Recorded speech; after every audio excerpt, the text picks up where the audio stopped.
करीब 40 साल पुरानी ये बात है। एक इंस्पेक्टर साहब को एक जेब कतरा मिल जाता है, वो भी शातिर जेब कतरा था। उसको पकड़ करके जब कोतवाली लेकर के आते हैं और उससे पूछताछ करते हैं, तो पूछताछ करने के दौरान ही उन्होंने अपने टांगों के बीच में उसको फंसा लिया और जोर देते हुए उससे कहा कि तुम जेब कैसे काटते हो, किस किस की तुमने जेब काटी, वो सारी की सारी बातें आज तुम मुझे बताओ। जैसे ही लगभग उस वक्त उस शातिर चोर की उम्र रही होगी 30 साल के आसपास। जब उससे ये पूछा जा रहा था तो वो रोने लगता है, गिड़गिड़ाने लगता है और कहता है कि साहब मैं कोई अपराध नहीं करता, मैं किसी का कोई जेब नहीं काटता, किसी ने आपको झूठ बोल दिया होगा, मेरा नाम ले लिया होगा। इस तरीके की बातें थी और वो वहाँ पर रोने लगता है। अब इसी बीच में कुछ फरियादी आ जाते हैं। फरियादी इस दृश्य को अपने आंखों से देख रहे थे। इंस्पेक्टर साहब को ये लगता है कि कुछ ज़्यादा ही हो गया है यहाँ पर। तभी उन्होंने अपने हवलदार को बुलाया और उससे कहा कि इसे पकड़ो और इसे सीधा हवालात में बंद कर दो, बाद में इससे पूछताछ करेंगे। अब ये सब यहाँ पर हो जाता है। इसके बाद जब फरियादी जो आते हैं उनसे बातचीत करने लगते हैं। इंस्पेक्टर साहब भी सबकी समस्या का समाधान कर देते हैं। तो यहाँ से इनके खाना पाने का वक्त हो जाता है। वो सरकारी क्वार्टर में उनकी पत्नी उनकी इंतज़ार कर रही थी खाना खाने के लिए। वो सरकारी क्वार्टर में जाते हैं और वहाँ जाने के बाद जैसे ही घर पर पहुँचते हैं तो उनके पत्नी ने एक काम बताया कि आपसे एक काम के लिए कहा था, बाजार से कुछ मंगाना था, आपने लाया ही नहीं। जैसे इंस्पेक्टर साहब ने सुना तो कहा कि परेशान क्यों होती हो, अभी कभी मंगा देता हूँ। तुरंत अपने जेब में हाथ डाला और जैसे ही जेब में हाथ डाला तो पता चला कि उनकी 2 जेब कट चुकी हैं। अब इंस्पेक्टर साहब दौड़ते हुए, भागते हुए, हाँफते हुए पहुंच जाते हैं हवालात और वहां जाने के बाद उस शातिर जेब कतरे से ये कहते हैं कि तुमने मेरी ही जेब काट ली। वो कह रहा था कि साहब आप पूछ रहे थे ना कि जेब कैसे कटती है, तो ऐसे ही तो जेब कटती है। बस इतना था। ये मामला, ये बात, ये किस्सा, ये कहानी अक्सर उस जिले में, अक्सर उस शहर में चर्चाओं का विषय बना रहता है। फिलहाल ये 40 साल के बाद ये किस्सा फिर से लोगों की जुबान पर तैरने लगता है। दरअसल उस जेब कतरे का 40 साल के बाद जब उसकी 70 साल की उम्र हो जाती है तो कत्ल हो जाता है। उसकी कत्ल के भी आजकल चर्चा बहुत जोरों से है सोशल मीडिया पर। उसके बारे में बहुत ज़्यादा पढ़ा जा रहा है, बहुत ज़्यादा लिखा जा रहा है। आज के इस कहानी के माध्यम से उस जेब कतरे की कहानी को जानने की कोशिश करते हैं कि आखिरकार उसका कत्ल क्यों हुआ और किसने किया। नमस्कार, स्वागत है आपका हमारे चैनल पर। आज की जो सच्ची घटना मैं आपको सुनाने जा रही हूँ, ये सच्ची घटना है उत्तर प्रदेश के जिला अमरोहा की। वहाँ की एक कोतवाली लगती है हसनपुर कोतवाली, और हसनपुर कोतवाली क्षेत्र का ही एक मोहल्ला वहाँ पर लगता है जिसका नाम है होलीबारा हिरनबारा। दरअसल बात कर रही हूँ 2 मई 2025 की सुबह लगभग 10 बजे के आसपास का वक्त था। हालांकि कई दिनों से लोगों को इस मोहल्ले में दुर्गंध आ रही थी। लोगों के आसपास के लोग वहाँ के कह रहे थे कि किस कैसा माहौल बना रखा है, जब देखो जब गंदगी फेंकते रहते हैं और दुर्गंध फैलाते रहते हैं।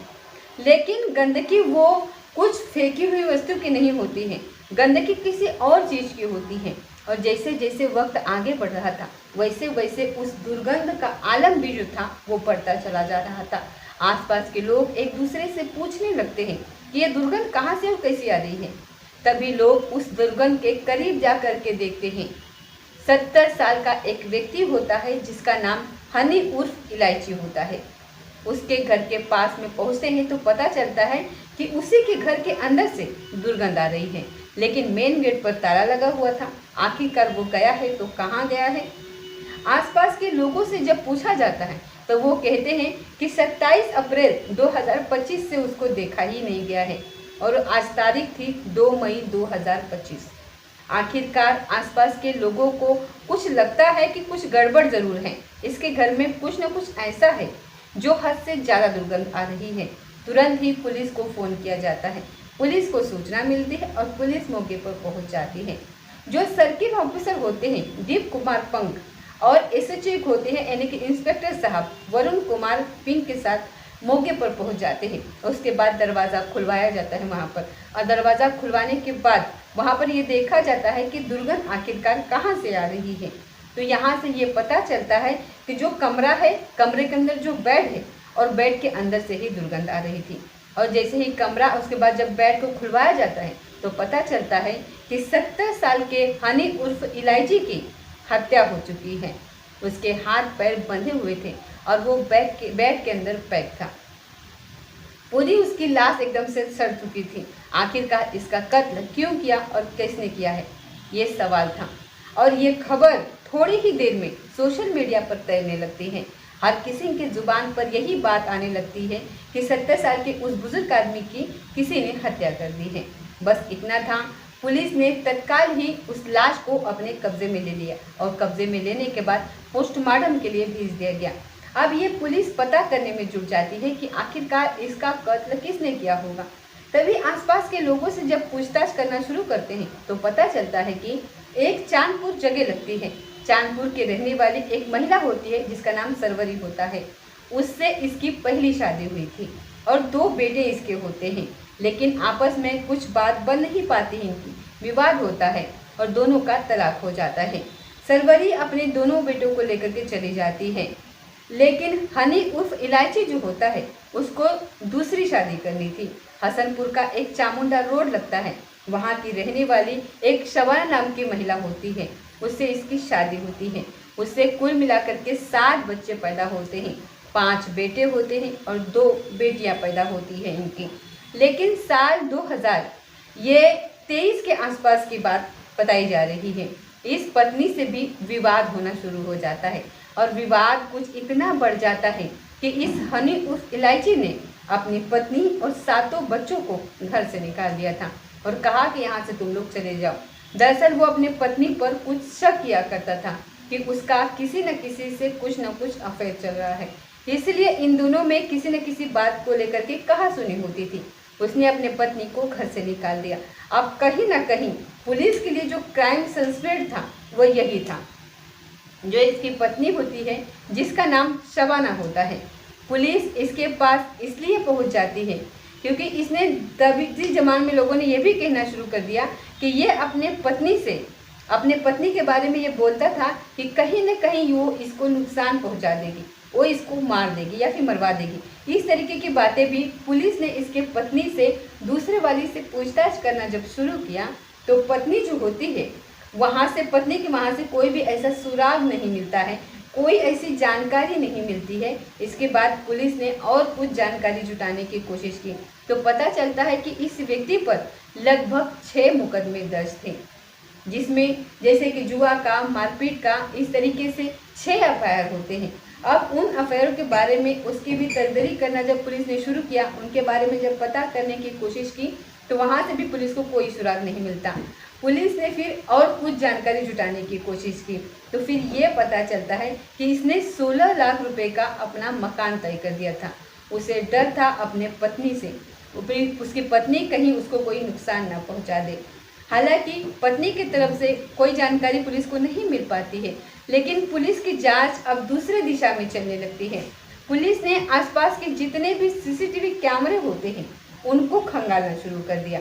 साथ ही जो इसका मोबाइल नंबर होता है उस मोबाइल नंबर को भी देखा, जो 27 अप्रैल 2025 से बंद था, एकदम स्विच ऑफ पड़ा हुआ था। उसके नंबर की अब सारी डिटेल निकलवाई जाती है, कॉल डिटेल। अब कॉल डिटेल जो निकलवाना जाता है उसके बाद ये पता चलता है कि जिस दिन ये अचानक से गायब हो गया था 27 अप्रैल से, उस दिन इसकी 15 लोगों से बातचीत हुई थी। पुलिस ने उस दिन के 15 लोग जो होते हैं, साथ ही जो पहले से बातचीत कर रहे थे या फिर जिससे ज़्यादा बातचीत कर रहे थे, जितने भी क्राइम सस्पेक्ट थे उन क्राइम सस्पेक्टों से बातचीत करना शुरू कर दिया। और बातचीत करते करते आखिरकार पुलिस को यह पता चलता है कि एक नाम, जिसका नाम शमशेर होता है, जो कि निवासी काशीराम इलाके का रहने वाला होता है, वो क्राइम सस्पेक्ट होता है। और पुलिस ने उसी को पूछताछ के लिए इजाज़त में लिया, क्योंकि जिस दिन ये अचानक से गायब हो चुका था हनीपुर इलायची, उसी दिन शमशेर सिंह की जो लोकेशन थी वो उसके घर की थी और उसी से इसकी बातचीत हो रही थी। अब संशय से पुलिस ने अपने तरीके से सख्ती से जब पूछताछ करना शुरू कर दिया तो चौंकाने वाली बात यहाँ पर सामने निकल के आती है। दरअसल शमशेर यहाँ पर यह बताता है कि अब से करीब 4 महीने पहले की ये बात है ये कुछ पैसे ब्याज पर दिया करता था लोगों को, तो उसे भी पैसों की ज़रूरत थी। शमशेर हनी के पास जाता है और जाकर के कहता है कि मुझे 20,000 रुपये की सख्त ज़रूरत है, मुझे 20,000 तुम दे दो। इसके बदले में जो भी ब्याज की रकम होगी वो मैं आपको ब्याज की रकम दे दूंगा। वो पूछता है कि बदले में आप क्या चीज़ गिरवी रखोगे? तो वो कहता है कि मेरे पास एक बाइक है, मैं बाइक आपके पास में गिरवी रख देता हूँ। मेरे पास पैसे हो जाएंगे तो मैं अपने बाइक को छुड़ा करके ले जाऊंगा। अब वो कहता है कि ठीक है, 20,000 रुपये का इंतज़ाम कर देता है। दरअसल ये हनी उर्फ इलायची जो होता है वो अपनी रोजी रोटी कमाने के लिए ई रिक्शा चलाया करता था। ई रिक्शा से पैसे मिलते थे और वहाँ से जो पैसे इकट्ठे होते थे उन पैसों को वो ब्याज पर देता था और ये ब्याज पर कुछ ज़्यादा ही लोगों को सताता था। ऐसी बात भी यहाँ पर सामने आती है। आखिरकार पहले 20,000 रुपये, फिर कुछ दिन के बाद शमशेर पहुँच जाता है कि मुझे 5,000 रुपये की और ज़रूरत है, मुझे 5,000 रुपये और दे दो। अब दूसरी बारी जब आती है तो अब की बार तुम कौन सी चीज़ गिरवी रखोगे? तो वो कहता है कि मेरे पास बैटरी है, मैं बैटरी आपके पास गिरवी रख देता हूँ और जब मेरे पास पैसे हो जाएंगे तो मैं अपनी बैटरी छुड़ा करके ले जाऊँगा। और पर डे उसको 500 रुपये का भुगतान करना पड़ता था इन 25,000 रुपये के बदले। 4 महीने से लगभग ऐसे ही लगातार चल रहा था। अब ये इतने पैसे, क्योंकि शमशेर खुद मजदूरी किया करता था और अपना जीवन यापन करता था, एकदम परेशान हो जाता है और उधर बाइक भी चली जाती है और इसके बाद 3-4 महीने से लगातार ये पैसे भी उसको दे रहा था, पैसे भी जा रहे थे।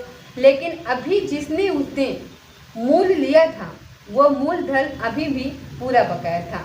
25 के 25,000 रुपये ऐसे ही चढ़े हुए थे और हर दिन 500 रुपये वो दे दिया करता था। अब वो अपनी पत्नी को लेकर के जाता है यहाँ से और उसकी पत्नी जो होती है वो अपने पत्नी के साथ वहाँ पर जाता है और जाकर के कहता है कि हनीफ साहब, जो बाइक है वो बाइक आप मुझे दे दो। हनीफ अपने पत्नी साजमा को लेकर के वहाँ पर जाता है और जाकर के कहता है कि मुझे जो बाइक है वो दे दो, मेरा एक काम है, मेरा काम निकल जाएगा तो मैं बाइक आपको ला करके दे दूँगा। लेकिन उसने कहा कि भाई तुम्हारी बीवी इतनी खूबसूरत है, इतनी तुम्हें अच्छी बीवी तुम्हारी दिखाई देती है, एक काम करो, मेरी बीवी वैसे ही 2 साल से नाराज़ होकर के चली गई है, वो मुझसे ऐसे ही दूर रहती है, पहली पत्नी भी चली गई है, तुम्हारी बीवी इतनी अच्छी है, मैं तुम्हारा सारा कर्जा माफ़ कर दूंगा, तुम्हारी बाइक भी वापस कर दूंगा, तुम्हारी बैटरी भी तुमको वापस कर दूंगा, लेकिन अपने पत्नी को 1 महीने के लिए मेरे पास छोड़ दो। जब इतना होता है तो शमशेर को बहुत ज़्यादा गुस्सा आता है। उसने कहा मैं मजदूर जरूर हूँ लेकिन मैं अपना ईमान, अपनी इज्जत मैंने नहीं बेची है। इसी बात पर उन दोनों के बीच में कहासुनी शुरू हो जाती है। शमशेर ने भी उसे कुछ कहा और हनीफ भी उसको कुछ न कुछ कहने लगता है। कहते कहते बात यहाँ पर बढ़ जाती है। इस वक्त जब बातचीत चल रही होती है तब शमशेर उसके साथ मौजूद था। कमरे के अंदर बातचीत चल रही थी और जो पत्नी शादमा थी वो आंगन में बैठी हुई इंतज़ार कर रही थी अपने पति का। लेकिन बातचीत का सिलसिला जब ज़्यादा तेज़ी से बढ़ जाता है तभी मौका पाते ही शमशेर ने अपने गमछे को निकाला और उसके गले में गमछा डाल दिया और हनीफ के गले को तब तक उस गमछे से दबा करके रखा जब तक कि उस हनीफ के दम नहीं तोड़ दिया था, उसके प्राण नहीं निकल गए। वो मर जाता है। उसकी पत्नी आती है और उसकी आंखें खुली की खुली रह जाती है कि ये सब क्या हो गया, तुमने ये सब क्या कर दिया। वो बताता है कि इसे कह रहा था कि बदले में तुम अपनी पत्नी को 1 महीने के लिए मेरे पास छोड़ दो और मैं तुम्हारा सारा कर्जा माफ़ कर दूंगा, तुम्हारी बाइक भी वापस कर दूंगा, तुम्हारी बैटरी भी वापस कर दूंगा, कुछ भी नहीं रहेगा, कोई शिकायत नहीं रहेगी, कोई शिकवा नहीं रहेगी। तो मैंने जब ये बात सुनी तो मुझे बहुत ज़्यादा गुस्सा आ जाता है। अब लेकिन इन्होंने कत्ल तो कर दिया है और कत्ल करने के बाद आखिरकार लाश का आप क्या करें। तब दोनों ने प्लान बनाया, पति और पत्नी ने, यानी कि मियाँ और बीबी ने उसके हाथ पैर बांधे और हाथ पैर बांधने के बाद बेड के अंदर उसको पैक कर दिया और जो भी उस पर जो सामान था वो सामान उस पर रख दिया और यहाँ से अपनी बाइक और अपनी उस बैटरी को लिया और यहाँ से ये चुपचाप निकल जाते हैं और बाहर मेन गेट पर ताला लगा देते हैं और फिर निकल जाते हैं। लेकिन कहा जाता है कि कातिल जो होता है या फिर जो अपराध करने वाला होता है वो कितना भी शातिर क्यों ना हो, कोई ना कोई गलती ज़रूर छोड़ जाता है। और यहाँ पर जो गलती हुई थी तीसरी आंख यानी कि सीसीटीवी कैमरे ने अपनी आंख में सब कैप्चर कर लिया था। साथ में जो उसने फ़ोन पर बात करी थी 2025 को, उसमें 15 में से एक क्राइम शमशेर था जिसका नाम था क्राइम शमशेर। और पता चलता है कि इसकी बीवी इसके पूरे घटनाक्रम के साथ थी। इसलिए पुलिस ने 5 मई 2025 को इस पूरे घटनाक्रम का पूरी तरीके से खुलासा कर दिया।